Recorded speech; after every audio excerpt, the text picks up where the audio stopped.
안녕하세요 여러분, 제규어 트레이딩입니다. 이번 첫 번째 교육 영상에 오신 것을 환영합니다.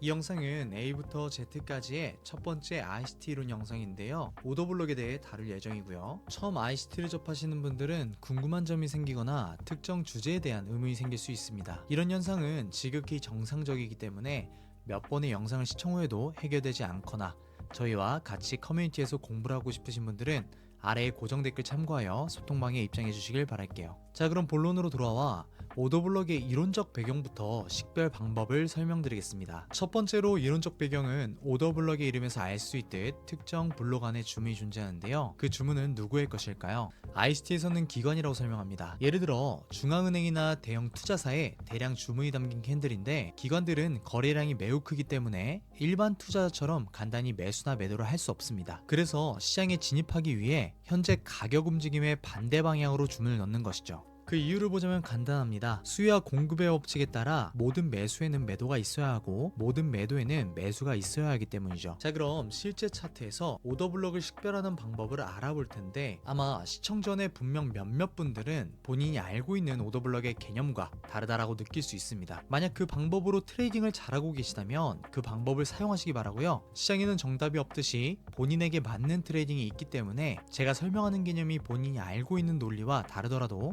열린 마음으로 시청해 주시면 감사하겠습니다. 자, 그럼 이론에서 말씀드렸다시피 기관이 상승 추세일 때는 매도하고 하락 추세일 때는 매수한다는 것을 알았다면 가격이 상승 추세일 때 이런 음봉 캔들과 하락 추세일 때 이런 양봉 캔들이 오더블록이라고 생각할 텐데요. 여기서 오더블록 식별을 위한 4가지 기준을 알아봅시다. 자, 차트를 보면 첫 번째로 지지와 저항, 두 번째 고점과 저점, 세 번째 되돌림, 네 번째 평균 임계값, 이렇게 총 4가지를 확인을 해야 되는데요. 첫 번째 지지와 저항은 어떤 말이냐면 가격이 저항되는 데를 뚫고 재차 전 고점이었던 유동성을 가져가며 가격이 재차 하락을 했죠.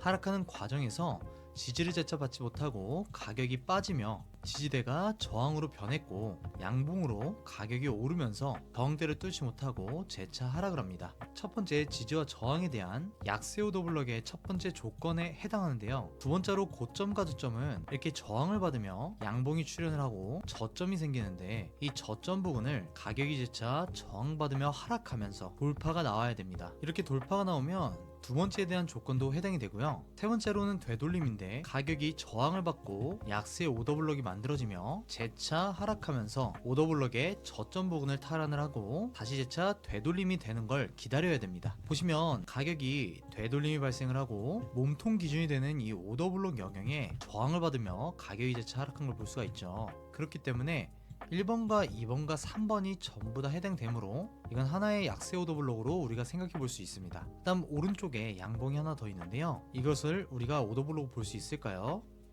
볼 수 있습니다.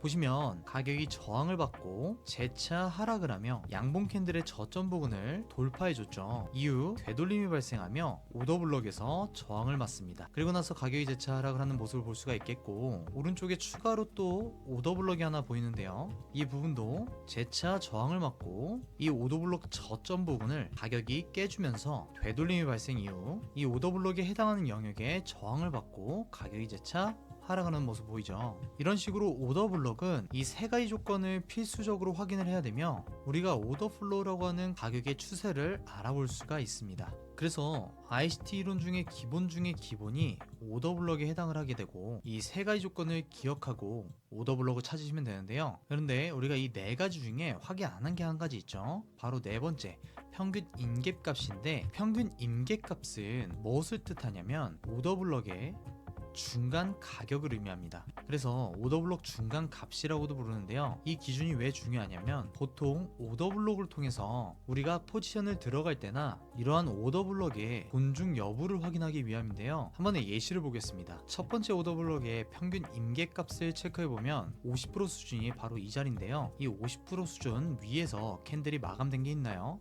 없습니다. 꼬리는 나왔지만 몸통 기준으로 마감하지 않았기 때문에 이 오더블록은 존중이 되며 가격이 추가적으로 하락할 수 있다는 걸 알 수가 있죠. 두 번째 오더블록을 보면 가격이 되돌림을 형성하고 마찬가지로 이 50% 이상 위에서 캔들 몸통 마감한 게 없습니다. 그러므로 이 약세 오더블록도 존중을 받고 가격이 추가로 하락한 걸 알 수가 있죠. 자, 이렇게 오늘 오더블록 판단에 있어 중요한 4가지를 알아보았는데요. 여기서 명심하셔야 하는 건 모든 오더블럭이 전부 유지가 되는 건 아니라는 점과 평균 기준값이 무너질 때에도 작동될 수 있다는 점입니다. 아시겠지만 트레이딩은 확률 게임이며 100% 성공률을 보장하는 전략은 존재하지 않는다는 것을 인지하고 오늘 배운 이러한 오더블럭을 여러분들이 직접 백테스팅하고 기록하여 이를 통해 자신의 분석 능력을 키우셨으면 좋겠습니다. 시청해주셔서 감사드리며 도움이 되신 분들은 꼭 구독과 좋아요 잊지 마시고 눌러주시면 감사하겠습니다. 그럼 다음 영상으로 찾아뵙겠습니다. 감사합니다.